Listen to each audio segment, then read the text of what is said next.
Yo, Billy Double Time. I'm writing in to your fine podcast to comment on protests. My kid is in the middle school, and one of the classes covered good ways to protest. The list was laughable / creepy. Like, why would they bring that in? Well, I agree if they say don't ever try to stop traffic. One of the effective ways to protest, according to this list, was shouting. It went on to vaguely say that it's not always a good idea, but shouting can be very effective in getting your point across. It should have included footage of me and my idiot friends arguing at a sports bar. Also on the list was sabotage. Oh, all right, you know what? I judged this too early. I don't know what school they're going. I kind of like this school. I told my kid if she got arrested for sabotage, I was going to testify against her and use the school distributed list as admissible evidence so no one thought I was a bad parent. She knew I was kidding because I didn't raise a psycho who thinks that, generally speaking, sabotage was a good idea. Unless you're breaking into an Imperial base with Miggs Mayfeld. Mayfeld, yeah. Yeah, thanks for the free podcast. Yeah, I mean, it's like anything, man. There's a time and a place for yelling. There's a time and a place for sabotage. It's all how you apply it. That's kind of the art of life. Everything, for the most part, is on the table. Skinny shaming. Hey, Billy Barbecue Head. I love that we're talking about skinny shaming and then you're fucking immediately start trashing. I don't get Barbecue Head. I'm trying to think about that. You have a ghost white head. Casper the Friendly Ghost Head? I don't know. Billy Barbecue. Maybe it's just alliteration. Barbecue Head. Wife and I are big fans and have been listening to the podcast for the last 6 years. Thank you. Always cracking up on the long camping road trips. Oh, that's awesome. You're out there road tripping. Anyways, you're always on about fat shaming, but what about skinny shaming? I'm the youngest of 3 brothers, and ever since I could remember, I've always been called the skinny, scrawny kid. My 2 older brothers used to make my life a living fucking hell growing up, punching, kicking, throwing shit, getting pushed off my bike, you name it. Yeah, that's what older brothers do.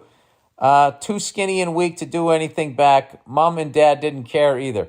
When I finally hit 18, I moved out with a few of the boys, and I lived the bachelor life for a few years. It was the same going out to try and pick up some flange. Chick said, I don't know. Flange. I got to look that one up. Never heard. Flange. Chick said, I'm too skinny, no muscle, blah, blah. I met my now wife at 22. I'm 36 now, but all my 20s, I keep hearing the same old shit. You're too skinny. You need to eat more. When I hit 30, I said, fuck it. I'm tired of this skinny shit. I joined a gym and started eating 3,000 calories a day. 6 years on, I'm 6'1", 255 with 12% body fat. Now when I see my brothers at my family gatherings, etc., I always /fake punch them as a joke, and they squirm like little fucking bitches. Ha ha. I know I can't keep this diet up forever, but I am slowing down, but still keeping active in my late 30s. Long story short, skinny /fat shaming works.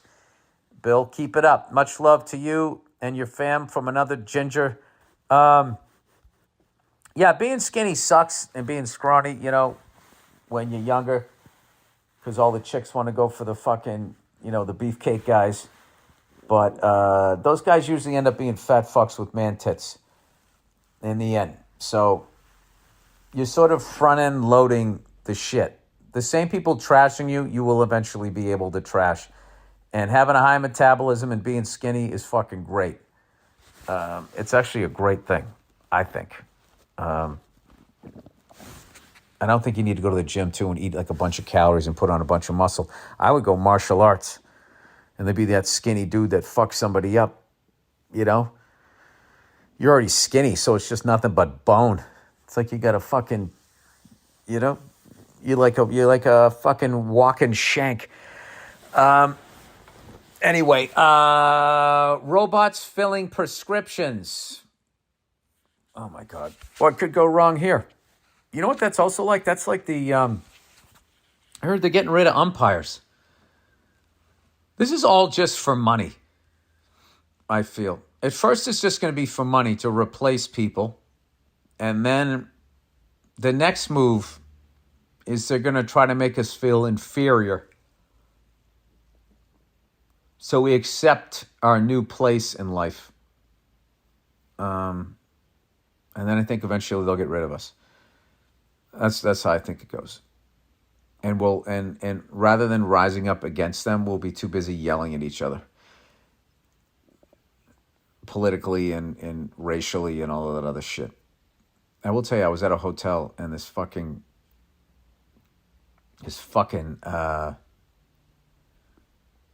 like robot cleaning thing came up, and we could not close it overrode like the elevator. We had to ride down with it. Should have just fucking tipped the thing over.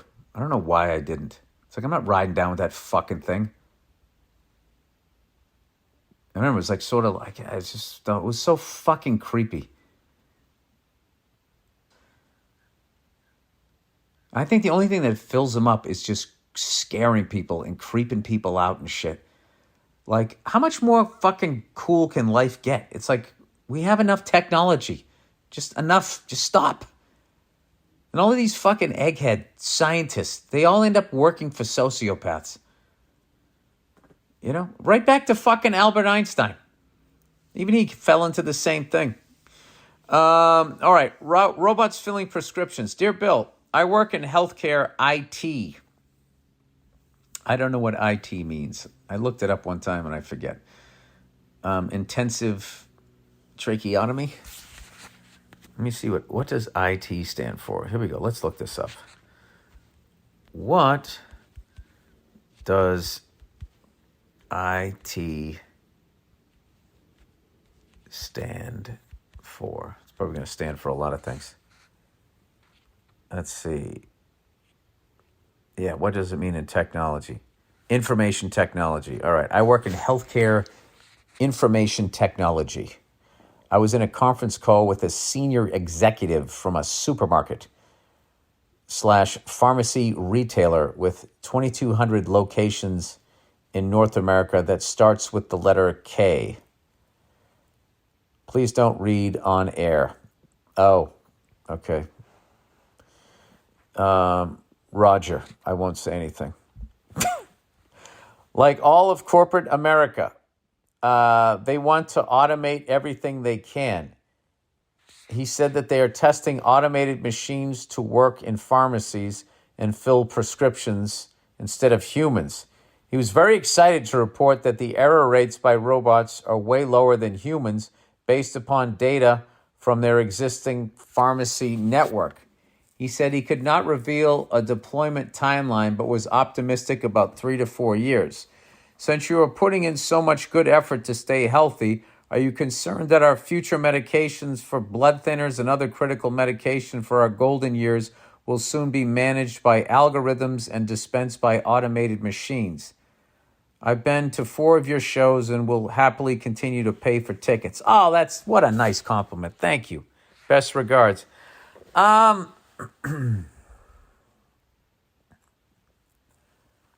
not worried, as an old person, I'm not worried about robots. I'm worried for you younger people and what your world is going to be.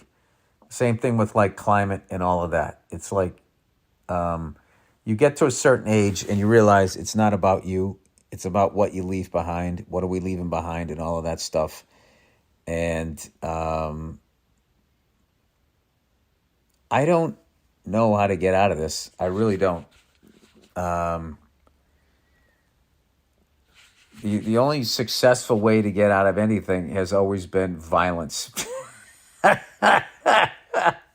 That's how this whole country came about.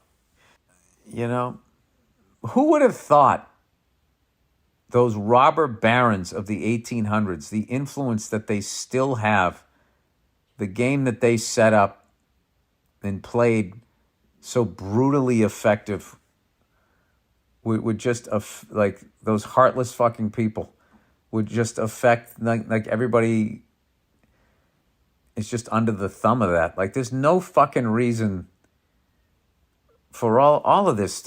It's, I don't know. All you smart people out there who can like come up with these amazing things like robots being able to fill prescriptions. Can't you you know why? Because you get paid by sociopaths. Can't you just come up with something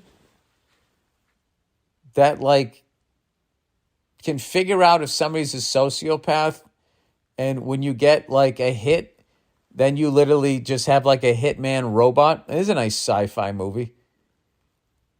Is like, what if you didn't upset the whole system, is you just went out and whacked the right people? Would then the non-sociopaths have the ability to be like, all right, let's try to, kind of ease up here, man. Everybody sort of live and let live, man. I don't know. I don't have any answer.